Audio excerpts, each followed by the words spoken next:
ఇంతవరకు అనేక విషయాలు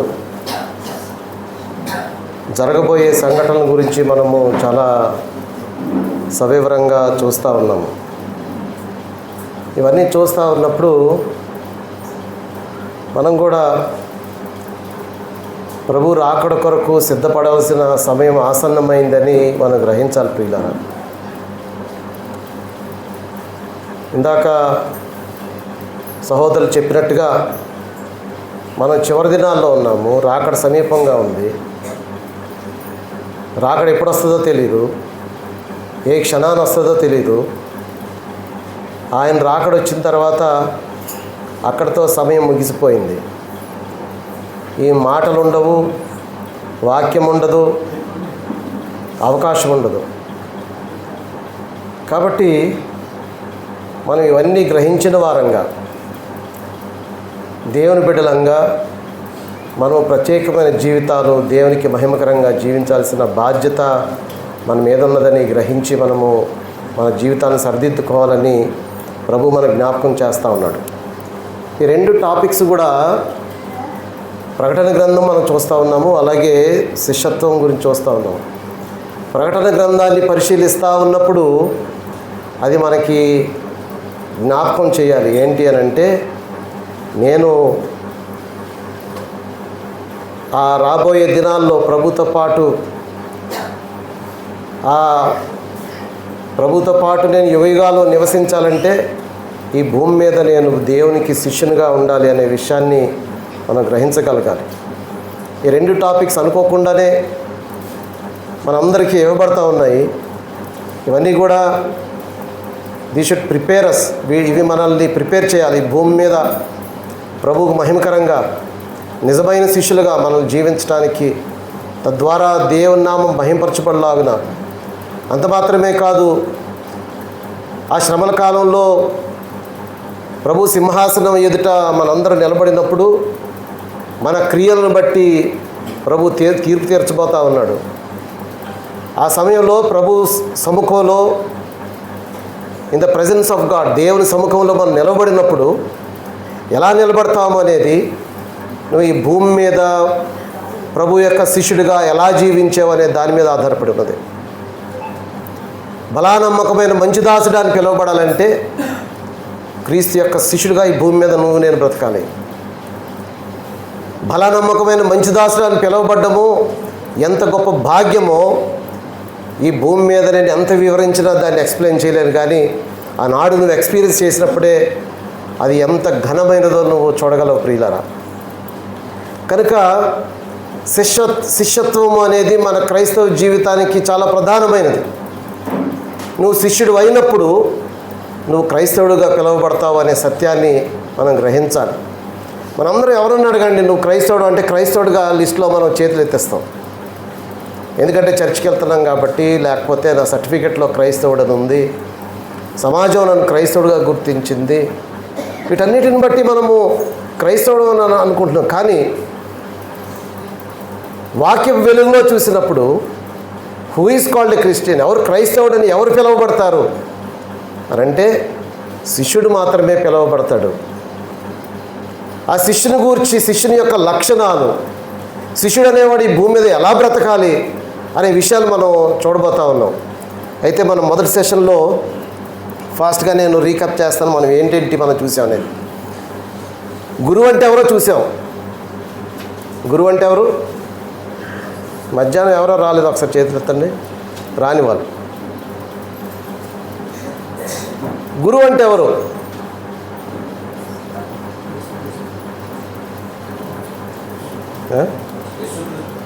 యేసుక్రీస్తు గురువు. వచ్చిన వాళ్ళు చెప్పండి. ఆల్రెడీ క్లాస్ విన్న వాళ్ళు. అంటే నిద్రపోయారా లేదా అనడానికి ఇది రుజువు. టీచర్ లోక సంబంధంగా. సరే, మన ప్రభు అయిన యేసుక్రీస్తు కూడా గురువే. ఆ గురువు ప్రభు అయిన యేసుక్రీస్తు గురువై ఉండగా ఆయనలో ఉన్నటువంటి లక్షణాలు, లేకపోతే ఆ గురువు దగ్గర మనకి లభించేటటువంటి అంశాలు ఏంటి అనేది కూడా మనం చూసాం. ప్రభువైన యేసుక్రీస్తుని గురువుగా మనం కలిగి ఉన్నాము. గురువుగా కలిగిన మనకి ప్రభు మనకు అనుగ్రహించే భాగ్యం ఏంటి? What is he going to give us? ఏంటి మనకి ఇస్తాడు? ఆ గురువు దగ్గరికి వెళ్తే ఏం దొరుకుతుంది మనకి అనేది మనం చూసాం. 3 అంశాల గురించి చూసాం. ఆయన ఏమై ఉన్నాడు? What is he? ఈ గురువు ఎవరు? ఎటువంటి వాడు? ఏం చేయగలిగిన వాడు? 3 అంశాలు చూసాం. ఏంటో చెప్పండి. మొదటిది ఏంటి? వెలుగై ఉన్నాడు. చీకటిలో నుండి ఆయన వెలుగులో నడిపించేవాడు. ఇంకా రెండోది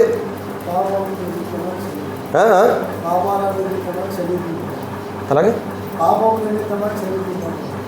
పాపం నిమిత్తమై క్షమించేవాడు. 3 చెప్పాను వెరీ క్లియర్లీ. అంధకారంలో నుండి వెలుగులో నడిపించేవాడు. రెండోది మోక్షానికి మార్గము. మూడోది ఏంటి? ఈ గురువు ఎవరు? ఈ గురువు ఎవరు? ఆయన దేవుడు. ఈ గురువు సాధారణమైనటువంటి భూమి మీద చూసే గురువులు లాంటి గురువు కాదు ఈయన. ఈ గురువు ఎవరు అని అంటే ఆయన 3 అంశాలు చూసాము. మొదటిది ఏంటి? ఆయన చీకటి నుండి విడిపించేవాడు. రెండోది ఈ గురువు మనకి మోక్షానికి మార్గం చూపించేవాడు. మూడవది ఈ గురువే దేవుడు. Hour master is God. ఆయన దేవుడై ఉన్నాడు. ఈ సత్యాల్ని మనం మన గురువైనటువంటి యేసుక్రీస్తులో మనం చూస్తాము అనే విషయాన్ని మనం చూసాం. అంత మాత్రమే కాదు, శిష్యుని గురించి చూసాం. Who is a disciple? శిష్యుడు అంటే ఎవరు?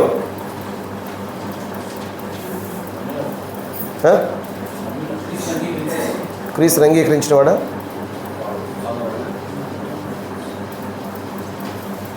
శిష్యుడు అంటే ఎవరు? గురువుని వెంబడించేవాడు, గురువు నడిచిన విధంగా నడుచుకునేవాడు కదా. దానికి ఇంకా నేను చెప్పిన విషయం ఏంటంటే 3 అంశాలు చెప్పాను మీకు. గురువు శిష్యుడు ఎవరు అని అంటే the one who imitates the life, values and mission and lives has like his master. తన గురువు యొక్క జీవితాన్ని, తన గురువు యొక్క విలువలని, అలాగే తన గురువు యొక్క లక్ష్యాన్ని అనుసరించేవాడు శిష్యుడు కదా. మన గురువు యొక్క లక్ష్యాన్ని, మన గురువు యొక్క జీవితాన్ని, మన గురువు యొక్క విలువల్ని మనము అనుకరించే వారంగా ఉన్నప్పుడు మన నిజమైనటువంటి ప్రభు అయిన యేసుక్రీస్తు యొక్క శిష్యులుగా మనము పిలువబడతాము కదా. మరి ఎలాగవ్వగలం మనం ప్రభు అయిన యేసుక్రీస్తు యొక్క శిష్యులుగా ఎలా మారగలం? What is the initiating point? ప్రభు అయిన యేసుక్రీస్తు యొక్క శిష్యులుగా మారాలంటే ఎలా మారగలం? ఎందుకు మారగలం? ఎలా మారగలం చెప్పండి. అది కూడా మీకు అదే పనిగా రాయించాను కూడా మీకు. ప్రభు అయిన యేసుక్రీస్తు కల్వరి శిలువలో చూపిన ప్రేమకు ప్రతిస్పందనే శిష్యత్వము. ప్రభు అయిన యేసుక్రీస్తు కల్వరి శిలువలో నీ కొరకు చూపించిన ప్రేమకు ప్రతిస్పందన శిష్యత్వము.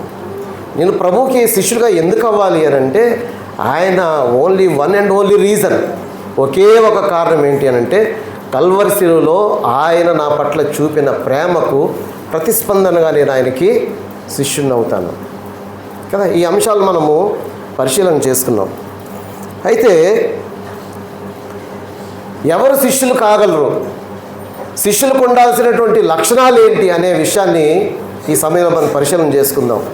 మనం చూస్తే అపోస్తలుల కార్యములు 11వ అధ్యాయంలో 19 నుంచి 26 వచనాలు ఒకసారి చూస్తే మనం ముందుగా శిష్యునికి ఉండాల్సినటువంటి లక్షణాల గురించి పరిశీలన చేసే ముందు ఈ వాక్య భాగంలో ఒక సెట్ ఆఫ్ పీపుల్, శిష్యుల బృందాన్ని ఇక్కడ మనం చూస్తాం. అపోస్తలుల కార్యములు 11వ అధ్యాయం 19 నుంచి 26 వచనాలు చూస్తే కొంతమంది శిష్యులు కనబడతా ఉన్నారు. ఆ శిష్యులు ఎందుకు శిష్యులుగా పిలువబడ్డారు, వాళ్ళకు ఉన్నటువంటి లక్షణాలు ఏంటి, వారి గుణగణాలు ఏంటి అనేవి మనం ఒకసారి పరిశీలన చేద్దాం. చూడండి 11వ అధ్యాయము 19వ వచనం నుంచి. స్టెఫెను విషయంలో కలిగిన శ్రమను బట్టి చెదరిపోయిన వారు యూదులకు తప్ప మరెవనికి నీ వాక్యము బోధింపక ఫేనీకే, కుప్రా, అంతియొక్య ప్రదేశముల వరకు సంచరించిరి. ఇక్కడ ఎవరు కనబడుతున్నారు?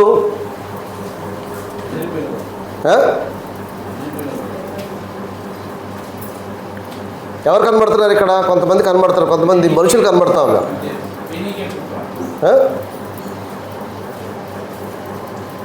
చెదరిపోయిన విశ్వాసులు కనబడుతున్నారు, చెదరిపోయిన యూదులు కనబడుతున్నారు. వీళ్ళు చెదరిపోయారు. ఎక్కడి నుంచి చెదరిపోయారు? వీళ్ళు ఎక్కడి నుంచి చెదరిపోయారు? యెరూషలేము నుండి చెదరిపోయారు. ఎందుకు చెదరిపోయారు? అక్కడ గొప్ప శ్రమ కలిగింది కదా. చూడండి ఒకసారి అపోస్తుల కార్యములు, ఇదే అపోస్తుల కార్యం 2వ అధ్యాయము.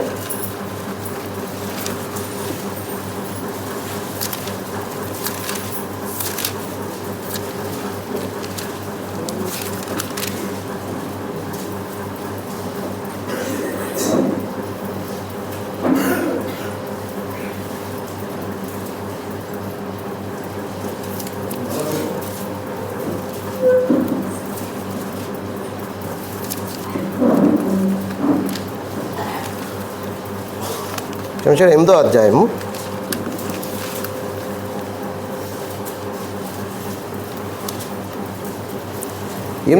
మొదటి వచనంలో చూస్తే, ఆ కాలమందు యెరూషలేములోని సంఘమునకు గొప్ప హింస కలిగినందున అపోస్తలులు తప్ప అందరూ యూదయ సమరయ దేశములు యందు చెదరిపోయిరి అని అంటున్నాడు. ఎక్కడికి వెళ్ళిపోయారు? యూదయ సమరయ దేశాలకు వీళ్ళు చెదరిపోయారు. వీళ్ళ దగ్గర అసలు ఏముంది? వాళ్ళ సొంత పట్టణాన్ని విడిచిపెట్టి బయటికి పారిపోయారు వీళ్ళు. అటువంటి భయంకరమైన శ్రమ యెరూషలేములో కలిగింది. వీరు పారిపోయారు. వాళ్ళ దగ్గర ఏముంది? వాళ్ళ చేతిలో ఏముంది?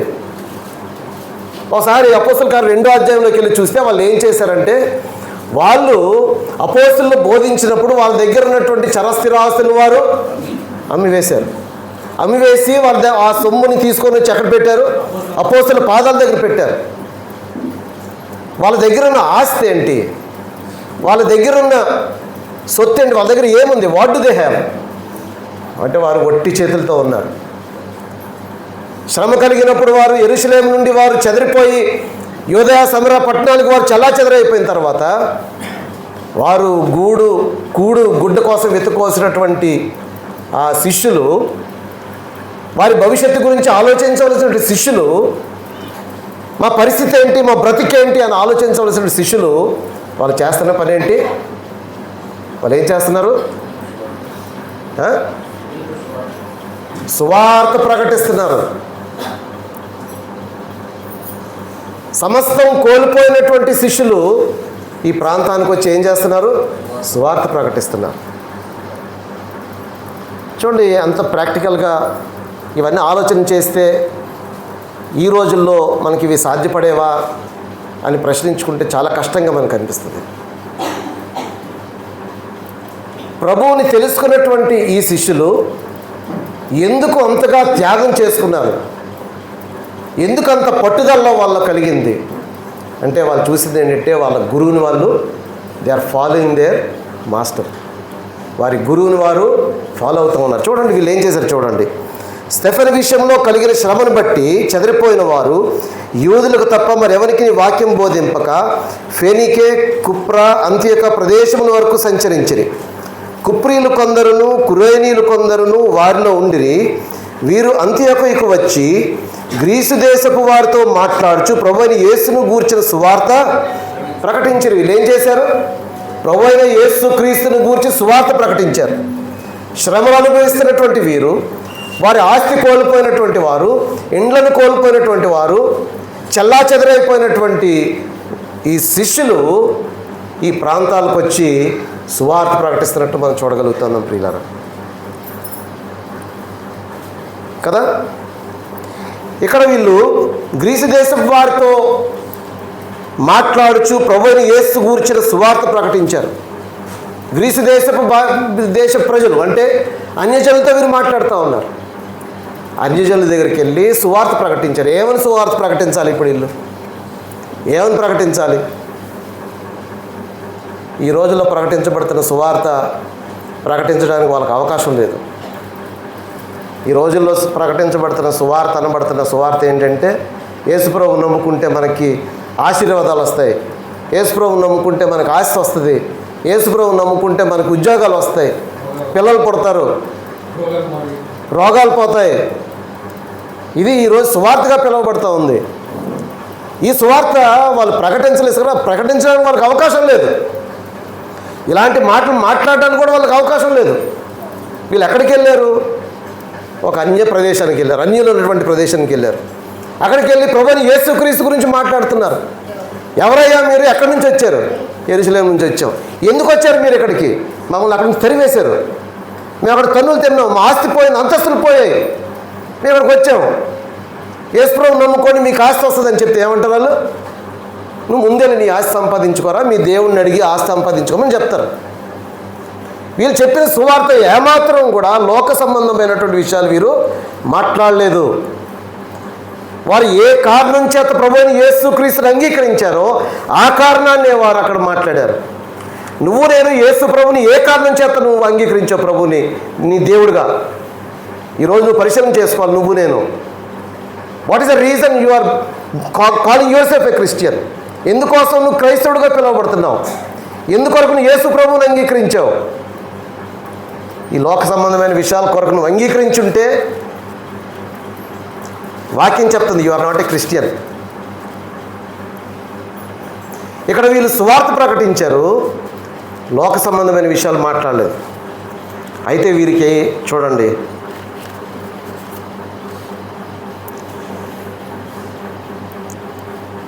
వీరు అంత్యొకకు వచ్చి గ్రీసు దేశపు వారితో మాట్లాడుచు ప్రభువైన యేసును గూర్చిన సువార్త ప్రకటించిరి. ప్రభు హస్తము వారికి తోడయుండెను గనుక నమ్మిన వారు అనేకులు ప్రభు తట్టు తిరిగిరి కదా. అక్కడికి వెళ్ళి ఏమని చెప్తున్నారు? ప్రభువైన యేసుక్రీస్తు ఆయన ఈ భూమి మీదకి వచ్చాడు, ఆయన పరిశుద్ధంగా జీవించాడు, ఆయన మన పాపాల నిమిత్తం పరిశుద్ధంగా జీవించిన ప్రభు కల్వరి శిలువలో మరణించాడు, ఆయనలో ఏ పాపం లేదు, ఆయన జీవితంలో పాపం లేదు, ఆయన మాటల్లో పాపం లేదు, ఏ పాపం లేని ప్రభువైన యేసుక్రీస్తు కల్వరి శిలువలో మరణించాడు, మరణించి సమాధి చేయబడ్డాడు. సమాధి చేయబడిన ప్రభువైన యేసుక్రీస్తు లేఖనాల ప్రకారంగా 3వ దినాన ఆయన సమాధిని గెలిచి ఆయన లేచాడు, పునరుద్ధానుడయ్యాడు. పునరుద్ధానుడైన ప్రభువైన యేసుక్రీస్తు 40 దినాలు మాతో పాటు సంచరించాడు. 40 దినాల తర్వాత ఆయన ఆరోహణుడై పరలోకానికి వెళ్ళిపోయాడైన మాటలే వారు ప్రకటించారు. ఈ మాటలకి కన్విన్స్ అయ్యారు ప్రియులారా. ఈ చెప్పిన ఈ మాటలకే అక్కడ ఉన్నటువంటి అన్యులైనటువంటి ప్రజలు, అన్యులు దేవుని ఎరగనటువంటి ప్రజలు ఈ మాటలు కన్విన్స్ అయ్యి వాళ్ళు ఏం చేశారంట? ప్రభునే చదవండి, ఆ మాట చదవండి.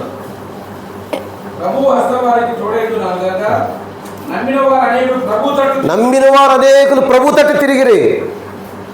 నువ్వు ప్రకటించవలసిన సువార్త నువ్వు ప్రకటించాలి తప్ప లోక సంబంధమైన ఆశీర్వాదాలు ప్రకటించవలసిన అవసరం నీకు లేదు. అవి ప్రకటించి మోసం చేయవలసిన అవసరం మనకు లేదు. కార్యం చేసేవాడు ఎవరో కూడా ఇక్కడ స్పష్టంగా వీళ్ళు చెప్పవలసిన మాటలు చెప్తా ఉంటే ఏమైందంట? ప్రభు హస్తము వారికి తోడయ్యుండని. ప్రభు హస్తం వారికి తోడయ్యింది కనుక, సత్య సువార్త ప్రకటించినప్పుడు ప్రభు హస్తం వారికి తోడయ్యింది కనుక అనేకులు ప్రభు తట్టు తిరిగారు ప్రియులారా కదా. ఎంత గొప్ప అద్భుతమైన కార్యాలు వీరు చూడగలుగుతూ ఉన్నారు. కారణం ఏంటో తెలుసా? సత్య సువార్తను మీరు ప్రకటించడానికి గల కారణం ఏంటంటే వారు ప్రభువుని అంగీకరించింది ఒక సరి అయిన కారణం చేత వారు ప్రభుని అంగీకరించారు. నిజమైన శిష్యులుగా వారు జీవించారు కనుక చేయగలిగారు.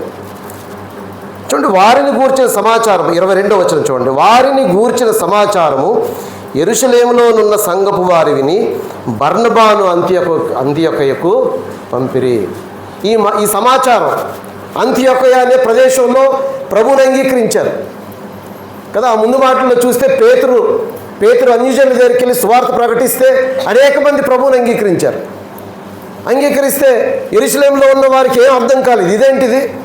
ప్రభువైన యేసుక్రీస్తు యూదులకు కదా వచ్చాడు, మెస్సయ్యగా వచ్చాడు, అన్యజనులను అంగీకరించడం ఏంటి అన్నప్పుడు అపోస్తలుడైన పేతురు ఆ సమాచారం అంతా వివరించిన తర్వాత ఏ విధంగా వారు అన్యులైనటువంటి వారు ప్రభువుని అంగీకరించిన తర్వాత పరిశుద్ధాత్మను పొందుకున్నారో ఇవన్నీ వివరించారు. దట్ వాస్ వన్ ఇన్స్టెన్స్, అన్యులు ప్రభువుని అంగీకరించడం.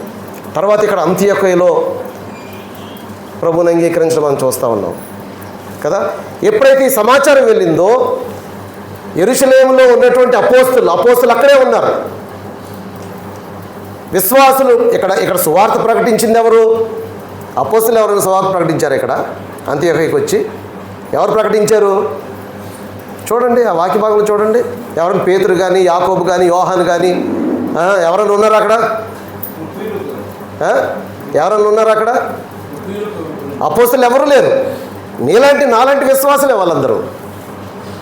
నాలాంటి విశ్వాసులే వారు చెదరగొట్టబడి అంత్యొకయకి వచ్చి, కుప్రకు వచ్చి అక్కడ సువార్త ప్రకటించారు. ఈ సమాచారం ఎక్కడికి వెళ్ళింది? యెరూషలేములో ఉన్న అపోస్తలుల దగ్గరికి వెళ్ళినప్పుడు వాళ్ళు ఏం చేశారంట? బర్నబాని పంపించారు కదా. ఇక్కడ ఇంతవరకు మనము ఒక సెట్ ఆఫ్ పీపుల్ని చూసాము. ఎవరు వాళ్ళు? సాధారణమైనటువంటి విశ్వాసులు, నాలాంటి విశ్వాసులు. వారు ఆస్తుల్ని ప్రభు కోసం అమ్మేసుకొని సువార్త ప్రకటించినటువంటి వారు. ఇక్కడ మరొక వ్యక్తిని పంపించారు. ఆయన ఎవరు? బర్నబాసుని పంపించారు. ఎవరు బర్నబాస్? చూడండి, అపోస్తల కార్యములు 4వ అధ్యాయం.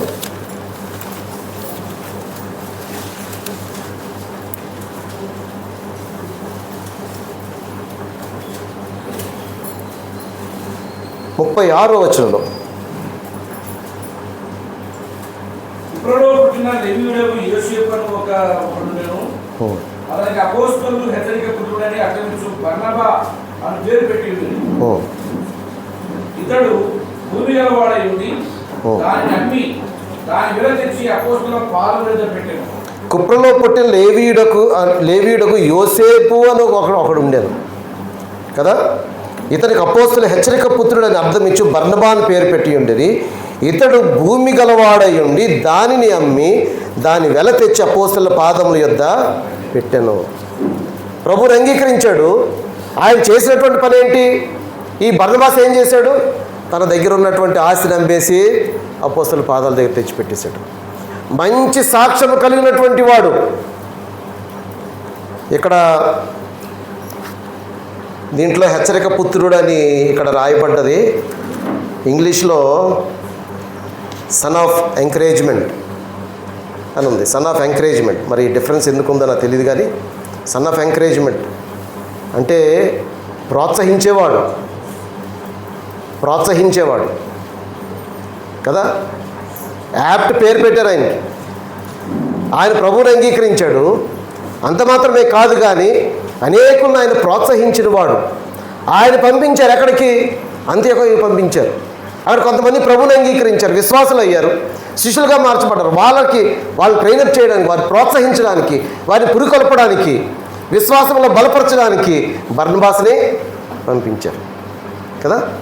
ఆయన వచ్చి ఏం చేశాడు చూడండి ఇక్కడ. అతడు వచ్చి దేవుని కృపను చూచి సంతోషించి ప్రభువుని స్థిర హృదయంతో హత్తుకొని వలన అతను అందరినీ హెచ్చరించాను. అతడు పరిశుద్ధాత్మతోనూ విశ్వాసంతోనూ నిండుకొనిన సత్పురుషుడు. బహుజనులు ప్రభు పక్షమున చేరిరి కదా. ఈయన ఏం చేశాడు? సాక్రిఫైస్ చేశాడు.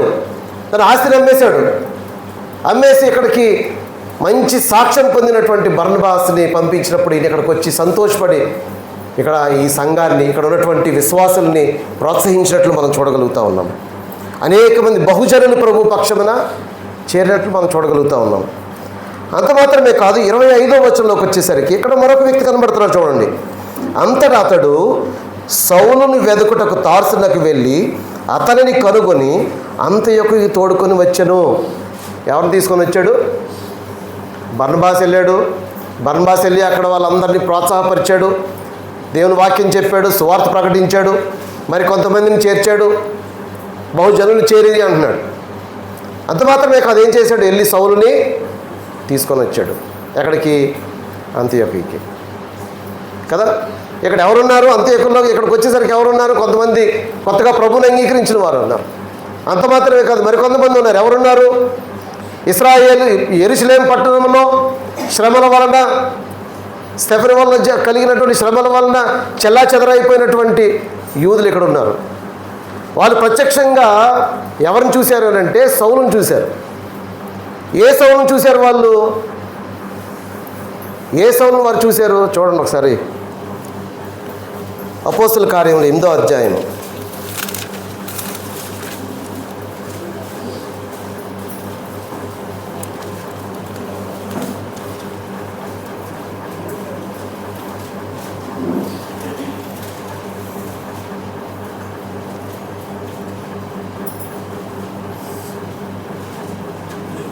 మూడో వచనం, 8వ అధ్యాయము 3వ వచనం. సౌలైతే ఇంటింటా జొచ్చి పురుషులను స్త్రీలను ఈడ్చుకొని పోయి చెరసాలలో వేయించి సంఘమును పాడు చేయుచుండెను. ఈ సంఘటన జరిగిన దరిమిల ఏమయ్యారు? అక్కడ ఉన్నటువంటి విశ్వాసులు చెల్లాచెదరైపోయి పారిపోయి అంత్యోక్యలో ఉంటే అక్కడికి మళ్ళీ ఎవరు వచ్చారు? అదే పౌలు తీసుకొని వచ్చాడు ఇక్కడికి కదా. చూడండి, పౌలు వచ్చేసరికి చాలామంది భయపడ్డారు కూడా. 9వ అధ్యాయం చూడండి ఒకసారి, 9వ అధ్యాయము 21వ వచనంలో. వినిన వారందరూ విభ్రాంతి నొంది యెరూషలేములో ఈ నామమును బట్టి ప్రార్థన చేయవారిని నాశనము చేసిన వాడు ఇతడే కాడా? వారిని బంధించి ప్రధాన యాజకుల యొద్దకు కొనిపోవటకు ఇక్కడ కూడా వచ్చి ఉన్నాడని చెప్పుకొనిరి. అంటే ఎంత భయంకరమైనటువంటి వ్యక్తో మనకు అర్థమవుతూ ఉంది. యెరూషలేములో విశ్వాసుల్ని హింసించినటువంటి వాడు, టార్చర్ చేశాడు, ఈడ్చుకొని వెళ్ళాడు. స్త్రీలని పురుషుల్ని ఈడ్చుకొని వెళ్ళి ప్రధాన యాజకుల దగ్గర తీసుకెళ్ళి, అధికారుల దగ్గర తీసుకెళ్ళి వాళ్ళని జైలు పాలు చేసినటువంటి సౌలుని తీసుకొని వచ్చాడు. సౌలంట తీవ్రత కలిగిన వాడు. సౌలు తీవ్రత కలిగిన వాడు. దేని పట్ల తీవ్రత కలిగిన వాడు అంటే తాను విశ్వసించిన దాని పట్ల తీవ్రత కలిగిన వాడు.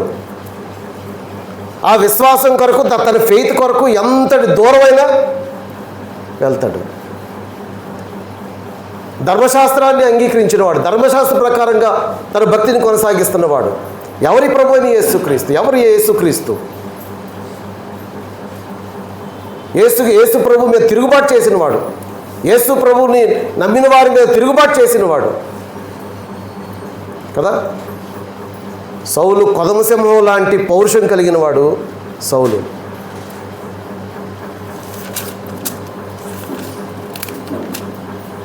ఎక్కడికి వచ్చాడు? అంత్యోక్యకి వచ్చాడు.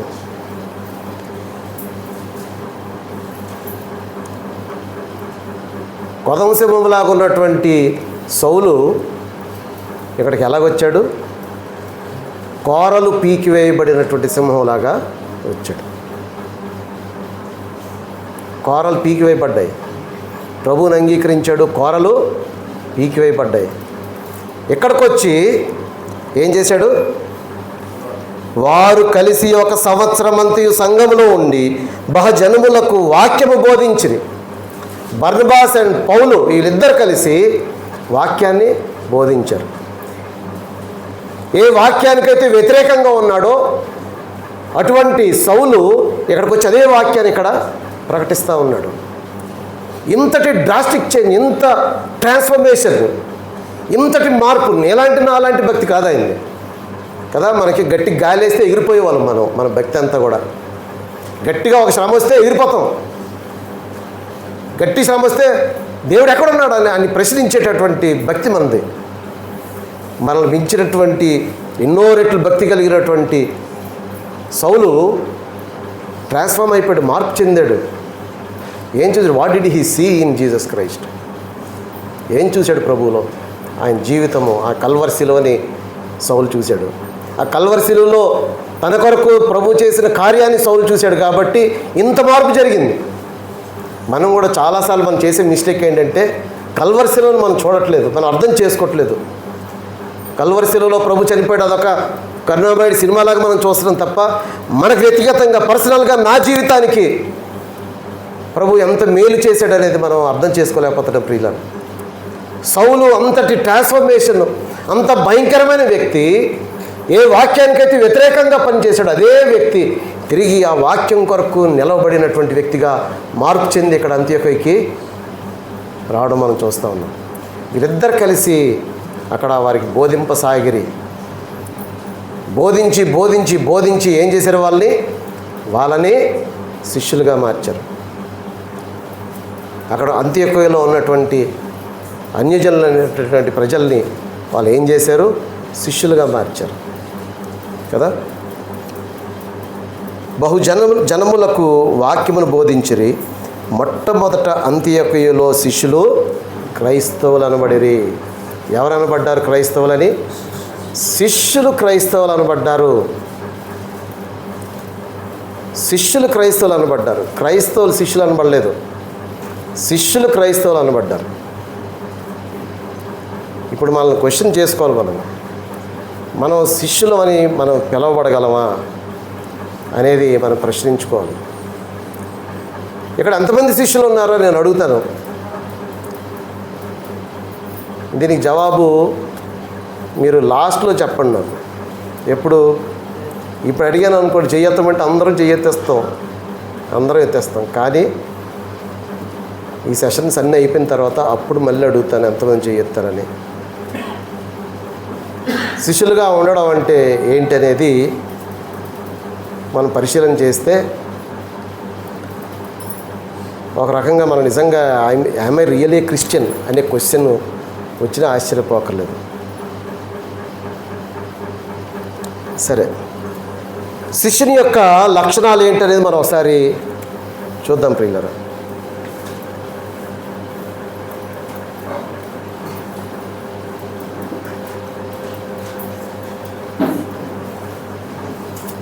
ప్రభువైన యేసుక్రీస్తు మనకొక ఆజ్ఞ ఇచ్చాడు కదా. చూడండి, మార్క్స్ వార్త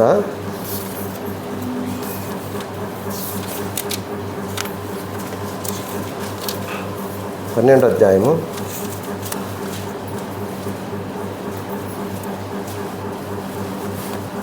30-31 వచనాలు. నీవు నీ పూర్ణ హృదయముతోను నీ పూర్ణ వివేకముతోను నీ పూర్ణ బలముతోను నీ దేవుడైన ప్రభువును ప్రేమింపవలనది ప్రధానమైన ఆజ్ఞ. ఎన్ని ఆజ్ఞలు ఉన్నాయి చెప్పండి? How many commandments are there బైబిల్లో? 10 కమాండ్మెంట్స్. చూసారా సినిమా? ఎంతమంది చూశారు 10 కమాండ్మెంట్స్? పర్లేదు, చేతులు ఎత్తండి, తప్పు ప్రశ్న ఏం కాదు. సినిమా చూసారా అని అడుగుతాం అనుకోకండి. 10 నేను చూశాను 10 కమాండ్మెంట్స్. పాత నిబంధనలో 10 కమాండ్మెంట్స్ ఉన్నాయి. కొత్త నిబంధనలో ఎన్ని ఉన్నాయి? ఎన్ని ఉన్నాయమ్మా? 2 ఉన్నాయి. 2 ఆజ్ఞలు ఉన్నాయి కదా. ఇక్కడ మొదటి ఆజ్ఞ ఇక్కడ మనం చదువుకున్నాం. ఏంటది? మళ్ళీ చదవండి అన్న. నీవు నీ పూర్ణ హృదయముతోను నీ పూర్ణ ఆత్మతోను నీ పూర్ణ వివేకముతోను నీ పూర్ణ బలముతోను నీ దేవుడైన ప్రభువును ప్రేమింపవలనది ప్రధానమైన ఆజ్ఞ అంటున్నాడు. This is the main commandment, the great commandment. The great commandment ఏంటి అంటే మన దేవుని మనం ప్రేమించాలి. మన దేవుని మనం ప్రేమించాలి. ఎంతమంది దేవుని ప్రేమిస్తారో చెప్పండి. వాళ్ళ చేతి పైకి ఎత్తండి. సగం ఇలాగంటే ప్రేమిస్తున్నట్ట ప్రేమించినట్ట? సగం ప్రేమిస్తున్నారా? ఏనా అన్నలు ఎవరో చేతులు ఎత్తట్లేదు? ఇదే ప్రశ్న ప్రభువైన యేసుక్రీస్తు ఒకరిని అడిగాడు. ఎవరిని అడిగాడు? చూడండి ఒకసారి. పేతురుని అడిగాడు. పేతురు, నువ్వు నన్ను ప్రేమిస్తున్నావా అని అన్నాడు. నా టైం అయిపోయిందా? పర్లేదా? యోహాను సువార్త చూడండి ఒకసారి, 21వ అధ్యాయం.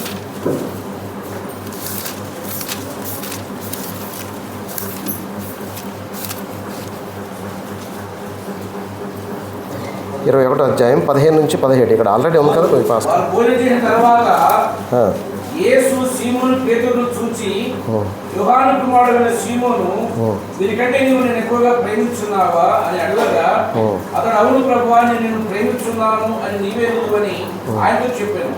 యేసు నా గొర్రె పిల్లలను మేపంతో చెప్పాను. మరలా ఆయన యోహాను కుమారుడు ఇక్కడ 3 సార్లు అడుగుతున్నాడు ప్రభు. మొదటిసారి అడిగాడు, పేతురు నువ్వు నన్ను ప్రేమిస్తున్నావా అంటే, ప్రేమిస్తున్నాను ప్రభువా, ప్రతిరోజు నువ్వు నన్ను చూస్తున్నావు, నేను అంత ప్రేమిస్తున్నావు నిన్నాను. మళ్ళీ అడిగాడు, సేమ్ క్వశ్చన్ మళ్ళీ అడిగాడు, ప్రేమిస్తున్నావు అంటే, నేను ప్రేమిస్తున్నాను ప్రభువా, నీకే తెలుసు కదా నేను ఎలా ప్రేమిస్తున్నాను. మళ్ళీ 3వసారి మళ్ళీ అదే ప్రశ్న అడిగాడు, నువ్వు నన్ను ప్రేమిస్తున్నావు అన్నాడు. వ్యాకులు పడ్డాడా, ఒక రకంగా చిరాకు పడ్డాడు, ఇదేంటిది నన్ను ఇన్నిసార్లు అడుగుతున్నాడు అంటే ప్రభు అయిన యేసుక్రీస్తు ఏమన్నాడు, నువ్వు నన్ను ప్రేమిస్తున్నావా అని అంటే, ప్రేమిస్తున్నాను ప్రభు అంటే ఏమన్నాడు,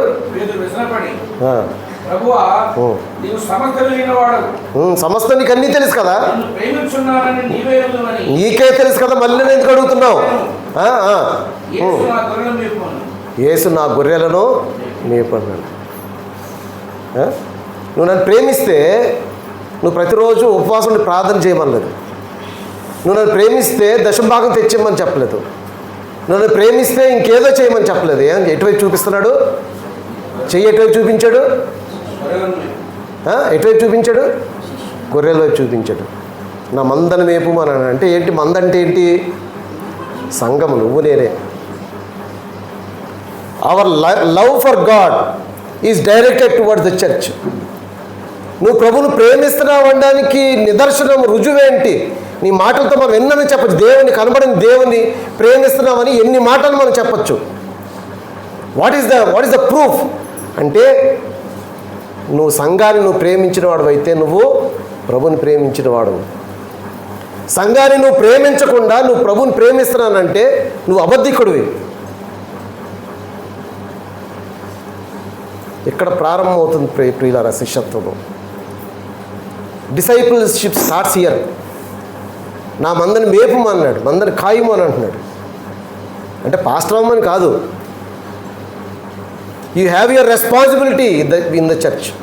సంఘంలో నీ బాధ్యత ఉంది. సంఘాన్ని నువ్వు ప్రేమించాలి, సంఘాన్ని ప్రేమించాలి, సంఘాన్ని మేపాలి. దాని ద్వారా నువ్వు ప్రభువుని ప్రేమిస్తున్నావు అనడానికి అది రుజువుగా నిలబడతా ఉంది. కాబట్టి ప్రభువుని ప్రేమించడం అనేది మాటలతో జరిగేది కాదు, క్రియల్లో కనపరచవలసినటువంటిది అనేది మనకు అర్థమవుతూ ఉంది. నా టైం అయిపోయింది కనుక రేపు మిగతా క్లాస్ మనం చూసుకుందాం. ప్రియులారా, విన్నటువంటి మాటలు దయచేసి మనస్కరించి మనము క్రీస్తు యొక్క శిష్యులుగా మనము పర్ఫెక్ట్ డిసైపుల్స్, రియల్ డిసైపుల్స్, ప్రభు యొక్క శిష్యులుగా మారాలని ప్రార్థనాపూర్వకంగా ఈ మాటలను పరిశీలన చేయాలని మనం చేస్తూ ఉన్నాను. ఊరినే వినేసి విడిచిపెట్టిస్తే అది చాలా భయంకరమైంది కదా. We are all going to stand before the judgment throne. అది జ్ఞాపకం ఉంచుకొని అక్కడ నిలబడినప్పుడు what is the prize you are going to get depends upon how you are going to be disciple. దీంట్లో వాస్తవానికి 2 ఉన్నాయి, be a disciple and make disciple. మనం డిసైపుల్స్గా ఉండాలి, శిష్యులుగా ఉండాలి, శిష్యులుగా చెయ్యాలి. శిష్యులుగా చెయ్యాలంటే ముందు మనము ఏమవ్వాలి, శిష్యులుగా మారాలి. శిష్యులుగా మారితే మనము శిష్యులు చేసేటటువంటి అర్హత మనకి లభిస్తుంది. దేవుడి కొద్ది మాటలు మనం ఎన్నికల్లో దీవించును గాక.